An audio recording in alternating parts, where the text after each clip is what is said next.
Hello, सत श्री अकाल, आदाब, नमस्कार। आप सभी का स्वागत है हमारी क्रॉस एंड टेस्टो टीम में। तो आज का हमारा विषय है भूत प्रेतों से कैसे बचें। बहुत से लोग ऐसे होंगे जो इस विषय पर विश्वास नहीं करेंगे, इस विषय को व्यर्थ समझते हैं। तो लेकिन मैं आपको बताना चाहूँगी कि जैसे हम सब जानते हैं कि अगर भगवान है तो शैतान भी है। भगवान को भी हमने कभी देखा नहीं है, बट फिर भी हम उन्हें महसूस करते हैं। तो इसी तरह जिन लोगों पे भूत प्रेत का साया होता है, उनको भी ये चीज़ें महसूस होती हैं। तो आज इसी विषय पर हमें जानकारी देंगे पंडित सनी कुमार जी। पंडित जी, स्वागत है आपका हमारी जी। क्रॉस एंड एस्ट्रो टीम में। तो पंडित जी, मेरा सबसे पहले सवाल है आपसे कि भूत प्रेत क्या होते हैं, कैसे पता चलेगा हमें कि हमारे घर पे किसी भूत प्रेत का साया है। जो भूत शब्द होता है इसको सुनकर लोग डर जाते हैं, लेकिन भूत का जो सही शब्द का अगर अर्थ निकाला जाए, यानी कि जो बीत चुका, यानी कि जो ना वर्तमान में है ना भविष्य में है, यानी कि जिसका समय निकल चुका है, उसे भूत कहा जाता है, यानी कि भूतकाल। और जब कहा जाता है कि जब कोई व्यक्ति मरता है और मरने के समय अगर उसकी कोई अधूरी इच्छा रह जाए या उसकी मन की कोई ऐसी मनोकामना, मान लीजिए कि अगर वह कुँवारा है, उसकी शादी की इच्छा है, या गृहस्थ है लेकिन उसके बच्चों की इच्छा है, या कोई भी अधूरी इच्छा लेकर अगर कोई व्यक्ति मर जाता है या अकाल मृत्यु हो जाती है या फिर आत्महत्या कर लेता है, किसी प्रकार से अगर वह मौत के मुँह में चला जाता है, तो क्या होता है, उस जातक को भूत कहा जाता है। जो भूत होता है, ये शब्द सुनने में बहुत ही नेगेटिव, बहुत ही भयावना लगता है। लेकिन मैं आपको ये बताना चाहता हूँ कि जो भूत शब्द है, क्योंकि हम भी एक तरह के भूत ही हैं, जी। बस हम भी जीते जाते भूत हैं, लेकिन जो वो भूत हैं, उनके पास शरीर नहीं है। जी। लेकिन डरने की इसमें कोई बात नहीं है, क्योंकि एक स्थिति होती है, जब वो स्थिति बीत जाती है, हमारा पंच तत्व का शरीर है, जब तक हम इस शरीर में हैं, हम पूरी तरह से कह सकते हैं कि हम जीवित हैं। लेकिन जब हमारा ये पंच तत्व का शरीर इस मिट्टी में मिल जाता है, तो हम भी एक तरह के भूत ही माने जाते हैं। और जहाँ तक विचार किया जाता है कि घर में कैसे पता लगे कि भूत बाधा है कि नहीं, तो मैं ये बताना चाहता हूँ सभी दोस्तों को, जब भी किसी घर में भूत बाधा होती है, तो सबसे पहले उस घर में कलेश बहुत होगा, जी। बहुत क्लेश होगा, कोई किसी की सुनने वाला नहीं होता, सब सुनाने वाले ही मिलेंगे, सुनने वाला कोई नहीं मिलता। और जो धन है, उसका अपव्यय ज़्यादा होता है, धन बहुत अधिक ज़्यादा खर्च होने लग जाता है। आर्थिक हालत इतने खराब हो जाते हैं कि जो अपने प्रियजन होते हैं, वह भी मुँह मोड़ लेते हैं। घर में किसी न किसी प्रकार की घर के सदस्यों की सेहत बीमार रहेगी, यानी कि दवाई और डॉक्टरों के चक्कर लगे रहते हैं। कई बार तो ये भी देखा जाता है कि जिन घरों में भूत बाधा अधिक होती है या फिर प्रबल होती है, ऐसे घरों में या तो मौत हो जाना, अकाल मृत्यु हो जाना या फिर मृत्यु तुल्य कष्ट का भी सामना करना पड़ता है। ये भी कहा जाता है कि अगर घर के पास बरगद का, पीपल का, इमली का, बबूल का अगर वृक्ष है, जी। अगर उसकी छाया हमारे घर पर पड़ती है, तो कहा जाता है कि ये भी प्रेत बाधा या भूत बाधा के लक्षणों में से गिना जाता है। जिस घर में बरगद का पीपल या कोई भी पौधा अपने आप अनायास ही उग जाता है दीवारों पर, छतों पर, जिसको साफ करने के बाद भी, हटाने के बाद भी पुनः अपने आप हो जाता है। कहा जाता है कि ऐसे घर में भी भूत बाधा होती है। और जिस घर में ज़्यादा ठंडक लगने लग जाए या आपको ऐसा एहसास होने लग जाए कि हम इस घर में अकेले नहीं बैठे, हमारे साथ कोई ना कोई है, ऐसा अगर आपको आभास हो रहा है, महसूस हो रहा है, तो निश्चित मानिए कि ये कुछ लक्षण जो मैंने आपको बताया है, ये भूत बाधा से पीड़ित व्यक्तियों के माने जाते हैं। भूत प्रेत से पीड़ित व्यक्ति को क्या क्या परेशानियां आने लग जाती हैं पंडित जी। जिन जातकों को भूत बाधा लग जाती है, उनके जो लक्षण होते हैं, ये 2 प्रकार के माने जाते हैं। कुछ तो ऐसे लक्षण होते हैं जिसको हम कह भी नहीं सकते कि ये कोई भूत बाधा है भी कि नहीं।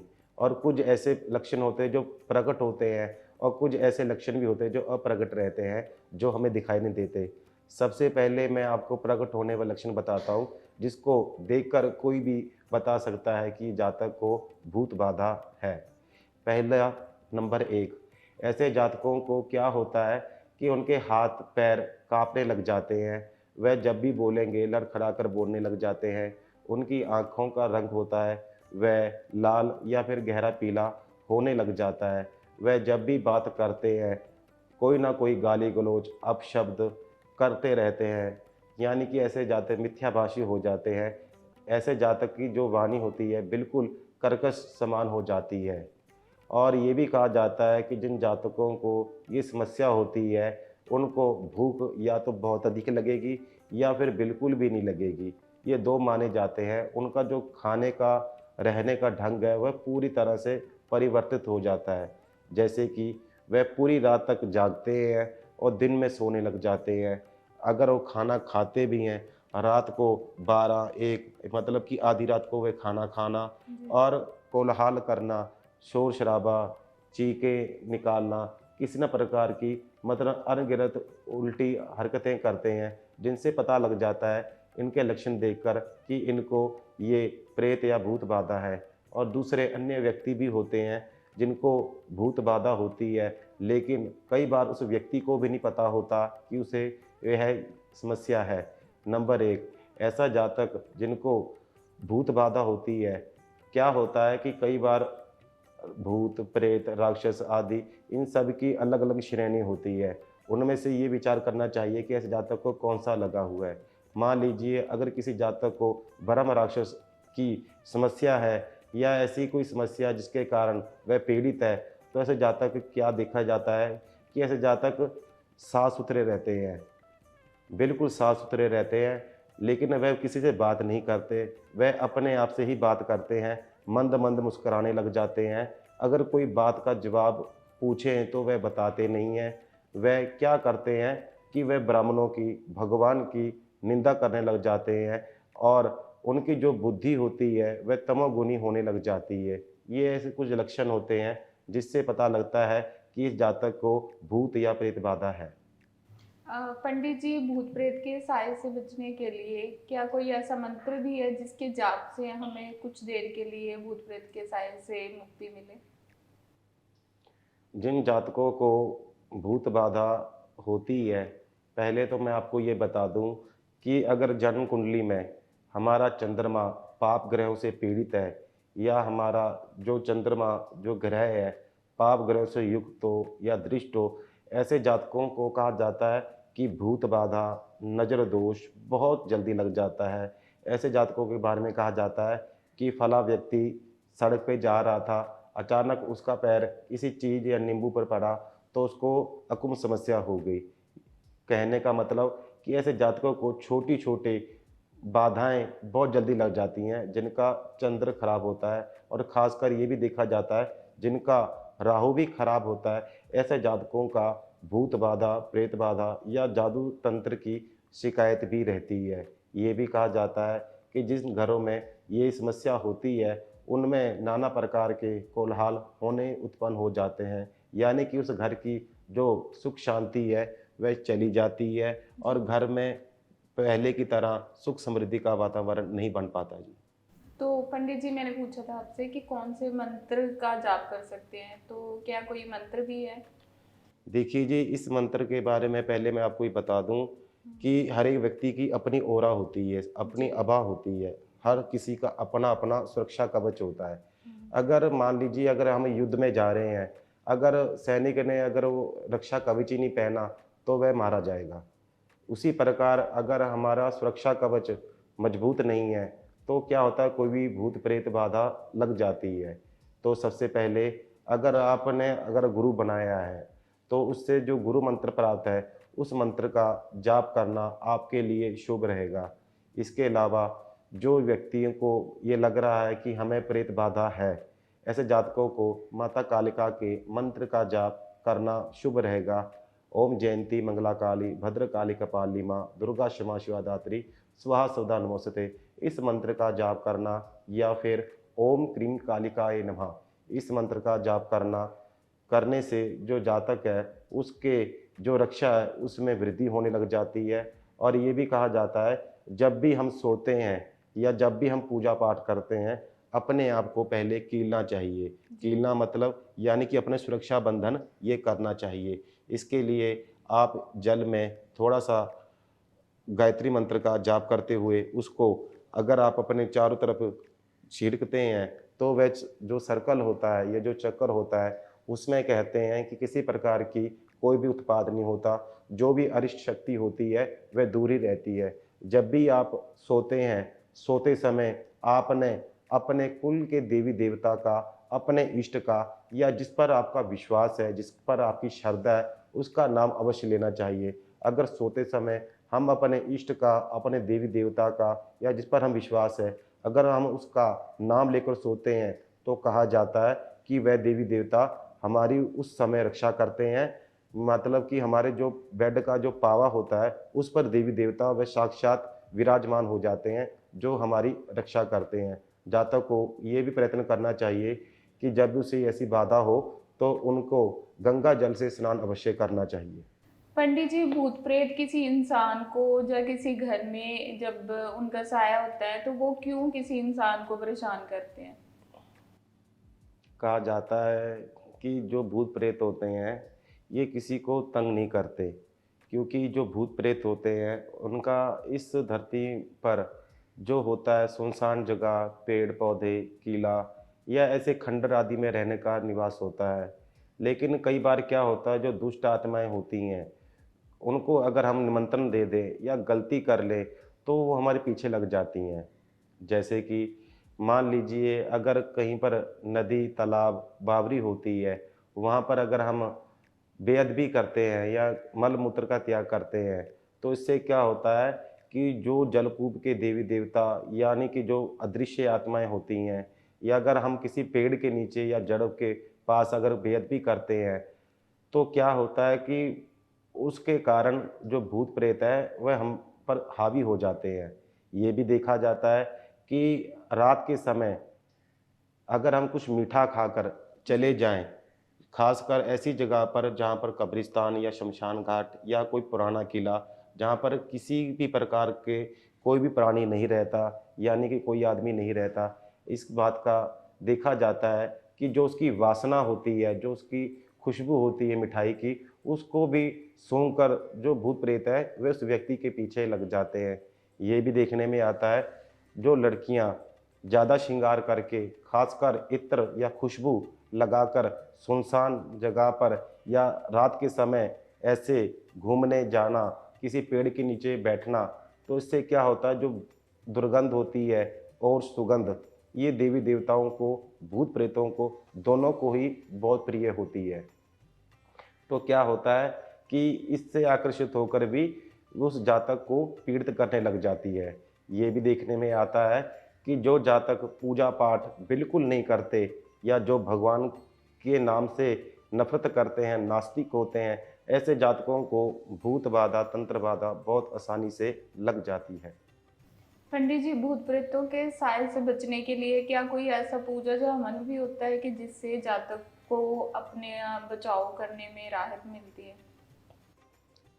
जब भी लगे कि अकुम व्यक्ति को ये समस्या उत्पन्न हो रही है, जिसके कारण उसकी दुर्दशा हो रही है, तो घर का कहा जाता है कि घर का जब तक शुद्धिकरण और शुद्धिकरण से पहले अगर घर की रक्षा कवच ना किया जाए, तो कोई भी भूत प्रेत आसानी से लग जाता है। कहा जाता है कि जो हमारे घर का द्वार होता है, द्वार पर जो हम लॉक लगाते हैं लॉक, ताला, अगर क्या देखा होगा आपने कई-कई स्थानों पे जब भी हम घर से बाहर जाते हैं, तो लॉक लगाकर चले जाते हैं। जब हम आते हैं, क्या करते हैं जो लॉक होता है, जो ताला होता है, उसको निकाल कर हम अंदर ले जाते हैं।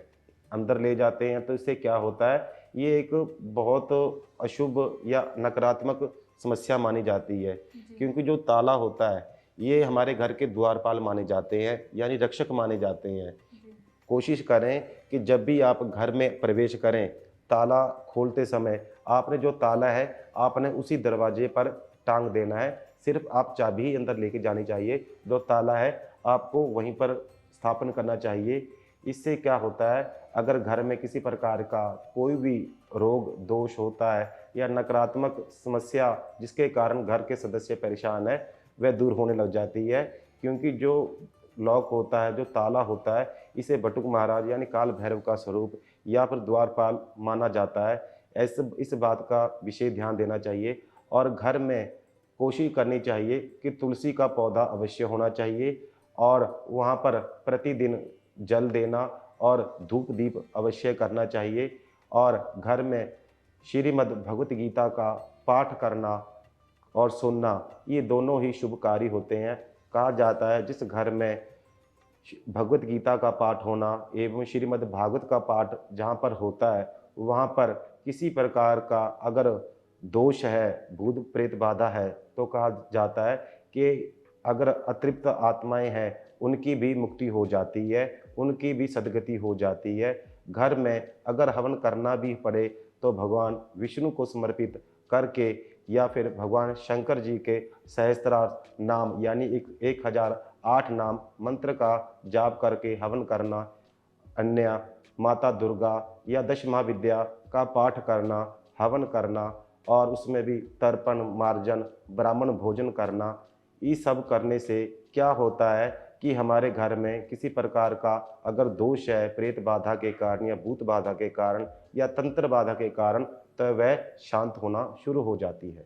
पंडित जी, भूत प्रेत के साए से बचने के लिए घर में हमें ऐसी कौन सी चीजें रखनी चाहिए कि भूत प्रेत प्रवेश ना करें, या कौन से ऐसे उपाय अपनाएं कि उससे हम बच सकें?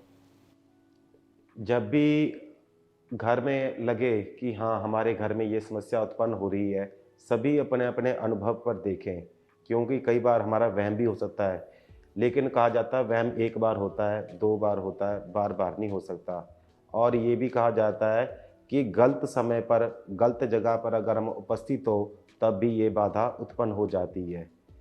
तो इस बात का ध्यान देना चाहिए कि कोशिश करें कि हम अपने घर में ऐसी चीज़ें ना रखें जो उनको आकर्षित करें, बल्कि ऐसी चीज़ें हमें घर में रखनी चाहिए जो हमारी घर की रक्षा करे। सबसे पहले जो घर का जो द्वार होता है वह बिल्कुल साफ़ होना चाहिए, वहाँ पर किसी प्रकार की कोई गंदगी नहीं होनी चाहिए। कोशिश करनी चाहिए कि अगर वहाँ पर कोई कांटे वाला पौधा, गुलाब का पौधा या कैक्टस का पौधा अगर अपने द्वार के पास लगा लिया जाए तो ये शुभ माना जाता है। या फिर ऐसा पौधा जिसमें दूध निकलता हो, जैसे आक का पौधा, ये शुभ माने जाते हैं प्रेत बाधा या भूत बाधा को दूर करने के लिए। जी। और घर में गंगा जल का छींटा देना और ख़ासकर कोशिश करनी चाहिए गायत्री मंत्र का जाप करके 11 बार उस जल को अगर घर में छिड़का जाए तो बहुत शुभ रहता है। घर में प्रतिदिन तुलसी माता का पूजन विधि विधान से करना चाहिए। घर में जो मंदिर ग्रह होता है वह उत्तर